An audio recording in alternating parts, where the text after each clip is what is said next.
Hey, thanks for stopping by our YouTube channel. I'm JC with the Foundation for Appalachian Advancement. We certainly appreciate all the viewers that we get here on our YouTube channel. Don't forget to hit the subscribe button below. Also, if you're watching us on ARC TV, thanks for tuning in there. And thanks for the folks at ARC TV for sharing our videos from time to time when we do make them. Today, I kind of wanted to bring up something interesting. Instead of doing a podcast about local history, I thought today I'd just record a quick video here and make this available. Central Appalachia is no stranger to so many historical sites in our area, from uh, road markers that signify important locations during the Revolutionary period, especially considering Lord Dunmore's War. Yeah, I've turned into that nerd that stops and reads the road markers for all these interesting pieces of history that happened right here in our backyard in Central Appalachia, and then across, spread across Appalachia. When I come up on one of those, there's not too much traffic. If I'm out there taking pictures, you drive by, that's probably me. Um, One of the really interesting locations that I've noticed over the last few years that has changed a little bit has been over just before you get to Mountain Parkway in Eastern Kentucky. Eastern Kentucky and Southwestern Virginia are no strangers to historical Civil War sites specifically. Now, many years I've been driving from Southwestern Virginia over into Eastern Kentucky and up through those parts of Appalachia and further north. I've driven that road countless times. And one of the things that I noticed over the last few years, a few years ago, there was a local organization near Prestonsburg, Kentucky, that a local man that wanted to raise funds to set up a memorial at a place called the Battle of Middle Creek, which, if you're familiar with that area, if you're heading from Pikeville toward Prestonsburg, when you exit off on the Prestonsburg exit and you go onto the highway where you're heading towards Salyersville and the Mountain Parkway, you'll notice about maybe a mile past the Mountain Arts Center there that you're going to find a brand new location there. It's relatively new. Historical markers there. Is really impressive what they did to set up the memorial for the Battle of Middle Creek. And that was a very important battle here in our region when it comes to the Civil War. So I wanted to kind of go over just a little bit about the local history. I have some pictures I'm going to show you too. The Battle of Middle Creek was actually fought on January 10th, 1862, in, like I said, Eastern Kentucky, right next to the town of Prestonsburg. It was the only battle in the Civil War that was actually commanded personally by a future president, who was then a colonel in the Union Army, and I'm talking about the 20th president, James Garfield. So if you take a look at a little bit of the background of that particular battle, probably more than about a month after Confederate Colonel John S. Williams left Kentucky, this was following the fight at Ivy Mountain, which is a little bit closer to back toward Pikeville. There's actually a memorial there on the side of the road, and I'll talk about that in just a moment. After following the fight at the Ivy Mountain, Brigadier General Humphrey Marshall led another force into Eastern Kentucky to continue recruiting for the war. So from his headquarters, which was in Paintsville, and it was on the Lavisa Fork of the Big Sandy River, which is just northwest of Prestonsburg. So that's where Marshall was actually recruiting a lot of volunteers. So he actually raised a force of more than 2,000 men by early January, but he didn't have enough equipment to really equip them properly for battle. So as far as the battle itself goes, Union Brigadier General Don Buell gave direction to Colonel James Garfield, again the future president, to force Marshall to retreat back into Virginia. So he left Louisa. Garfield took command of the 18th Brigade and began his march on Paintsville. And once he was there, he was trying to get the Confederates to leave Paintsville and retreat, back to the vicinity of Prestonsburg at that point.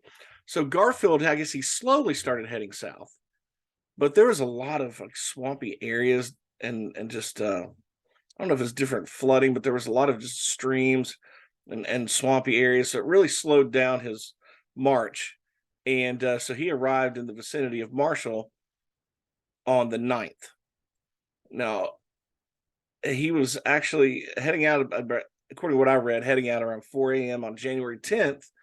Garfield marched a mile west near the forks of Middle Creek. And that's where he fought off the Confederate cavalry. And then he turned west to attack Marshall. Marshall put his men in the line of battle north and east of the creek near the forks, and Garfield attacked shortly after noon. And the fighting continued most of the afternoon until the Union reinforcements finally arrived, just in time to dissuade the Confederates from assailing the Federal left. So instead, the Confederates, they went south and were ordered back to Virginia on January 24th. So Garfield's force at that point moved to Prestonsburg after the fight, and then retired back to Paintsville. So Union forces had stopped the Confederate offensive in 1861, and Kentucky and Middle Creek demonstrated that their strength had not really diminished. So even a year later, after they had done that, they were still strong in that area. Now, the Battle of Middle Creek, also along with the Battle of Mill Springs, which was just, I guess, maybe about a week later, really kind of cemented the Union control of eastern Kentucky until Confederate General Braxton Bragg launched his offensive in the summer and fall of 1862. Following those 2 January victories in Kentucky, the Federals carried the war into Tennessee in February. And so it was really interesting battles that happened right there. The fact that we had a future president right here in central Appalachia heading up a battle is really significant in our history. Back in 1992, that particular battlefield was designated a National Historic Landmark by the National Park Service, which I thought was really an important step that they could do. Now, I do want to go ahead and share my screen with you. So let me close a couple of things down off my screen, and I want to share my screen. I want to show you a few photos that I took of the battlefield. So this is a really kind of an interesting, here's one of the photos, and I'll scroll through. So that's Middle Creek battlefield. There's actually a really nice monument there of Abraham Lincoln, and I'll slowly scroll through. Yeah, so this was, it says here, that Middle Creek was Eastern Kentucky's largest and most significant Civil War battle. So this particular site, you'll see that they have a lot of history there that you can actually just read and learn about it on site if you don't already know about the battle itself. And there's a nice trail you can walk, so you can literally just park there in the parking lot and walk a trail and get a little exercise while you're at it, and then be right there at the site. So yeah, there's part of the trail. I took pictures of that. You can see in the back and in the middle part of the screen, there are little markers there, historical markers with some information on that you can read as well as you walk around the trail. So really interesting stuff. There's a piece about Lieutenant Colonel George Monroe. And yeah, actually, I noticed that there was a listing of some of other battles that took place in Eastern Kentucky. This is a really fun site. If you're just on the road, driving through Prestonsburg on your way toward either Paintsville or Salyersville, make sure that you stop and take a look at some of this really rich history. Get a few photos, stretch your legs, and really enjoy the day. This is really a prime location. I'm not sure who actually raised the funds. I remember years ago, I had emailed them about maybe coming on to a podcast to discuss it and kind of promote the fact that they were raising funds. but never was able to get them to respond. This particular picture here, this obelisk, this was the monument for the Battle of Ivy Mountain, and this is back near Pikeville. I just found it on the side of the road. I was driving, I spotted this thing, and I turned around and went back to read it. I was a little disappointed, not in the obelisk itself. It's a really kind of nice monument with a little bit of history there.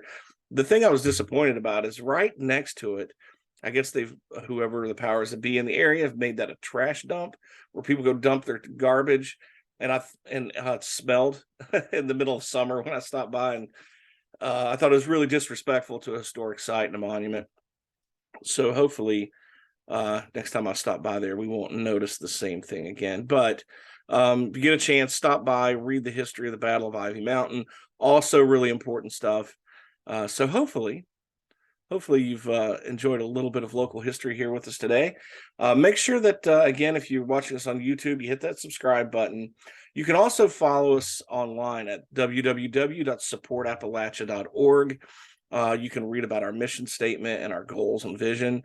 And we certainly invite you to be a supporter, be a donor, a regular donor, to help us with our efforts in the region, efforts such as Operation Helping Hand that we're in the middle of right now to help local organizations that assist the homeless in the region.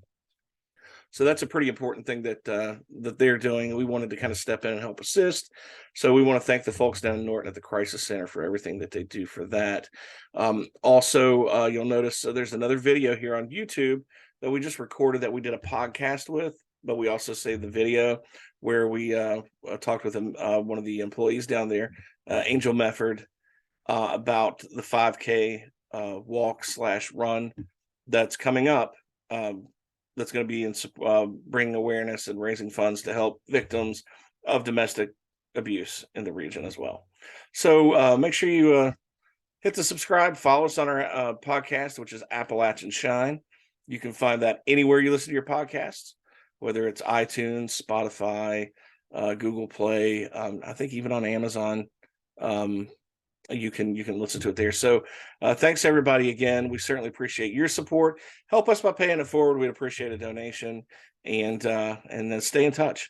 You can also, on our website, there's a contact us tab. If you'd like to receive our free e-newsletter, sign up there and we'll put you on our mailing list to get that. Thanks again, everybody, for stopping by and your support for the Foundation for Appalachian Advancement. We'll see you on down the road.